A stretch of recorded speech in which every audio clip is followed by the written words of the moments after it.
राम रावण युद्ध की अहम कड़ी था विभीषण। ये विभीषण ही था जिसने तीनों लोगों के स्वामी लंकेश की भी गद्दी हिला दी थी।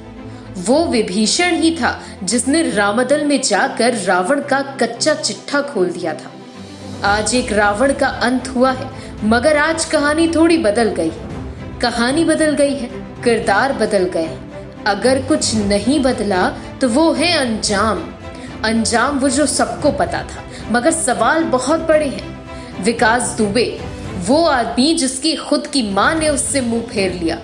वो विकास दुबे जिसने कानपुर में मौत का खेल खेला, आज उसकी अपनी कहानी खत्म हो गई।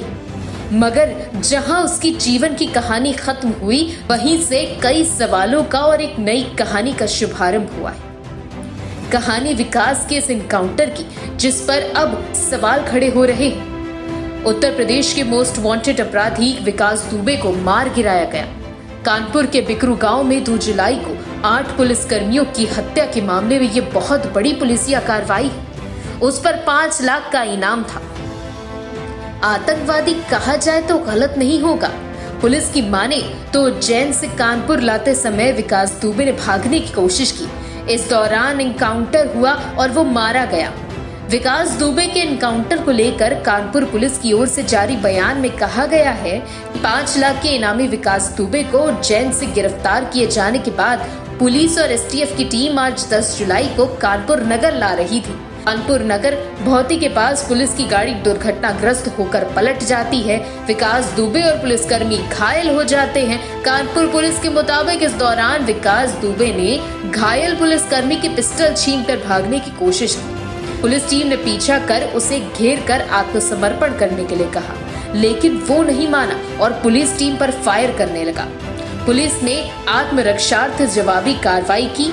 इस दौरान विकास दुबे घायल हो गया, जिसके बाद उसको अस्पताल ले जाया गया, जहां उसको डॉक्टर्स ने मृत घोषित कर दिया। ये तो वो कहानी है जो राम राज्य बनाए रखने के लिए, या कहा जाए संतुलन बनाए रखने के लिए गढ़ी जा रही है। मगर साक्ष्य, ये वो आधार है जो कभी झूठ नहीं बोलते, और जब सच निकलता है तो अक्सर झूठ और फरेब की बड़ी बड़ी संरक्षित इमारतों की भी नींव हिल जाया करती है। कहा जा रहा है कि विकास की गिरफ्तारी भी कई महानुभावों की नींद उड़ा रही थी। तभी तो बस मंजिल से कुछ ही दूरी पर अचानक गाड़ी पलट जाती है और अपने पैर से लाचार और कई दिनों से भागा भागा फिर रहा विकास दुबे घायल अवस्था में भी उठता है। घायल पड़े हष्ट पुष्ट पुलिस वालों की पिस्टल छीनता है, फिर पलटी हुई गाड़ी की खिड़की से बाहर निकलता है। अपने रॉड लगे पैरों से उसी घायल अवस्था में भागता है। पुलिस वाले उसका पीछा करते हैं, मगर फिर क्रॉस फायरिंग में उसको गोली लगती है, और गोली भी कहाँ लगती है जनाब? सर और सीने पर। शायद वो पुलिस वालों के पास आ रहा होगा, यानी उसका सीना पुलिस के सामने होगा। कहानी तो यहाँ पर फिट बैठती है, मगर समझ में ये नहीं आ रहा कि विकास पुलिस से भाग रहा था या उनकी तरफ भाग रहा था। खैर, विकास का सिलसिला तो फिलहाल रुक गया, मगर सवाल खड़ा होता है कि विकास जिस गाड़ी में जा रहा था वो कैसे बदली। जी हाँ, गाड़ी बदली है।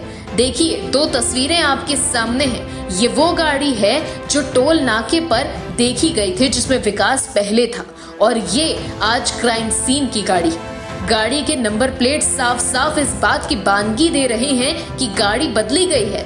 क्यों बदली गई गाड़ी, बड़ा सवाल है। और जैसे ही गाड़ी पलटने वाली होती है, मीडिया को रोक दिया जाता है जो ठीक पीछे थी, और सबसे पहले खबर भी ब्रेक की जाती है तुरंत। सोचिए, कुछ जुड़ा नहीं लगता आपको? यूपी पुलिस पर भी सवाल है और सरकार पर भी। विकास का विकास नहीं हो पाए, इसीलिए उसको रोक दिया गया, और विकास के खात्मे के साथ दफन हो गई कई लोगों की काली करतूतों की कहानी। अब आगे क्या? बस कहानियां और झूठ का ताना बाना, क्योंकि संतुलन तो बनाए रखना है ना।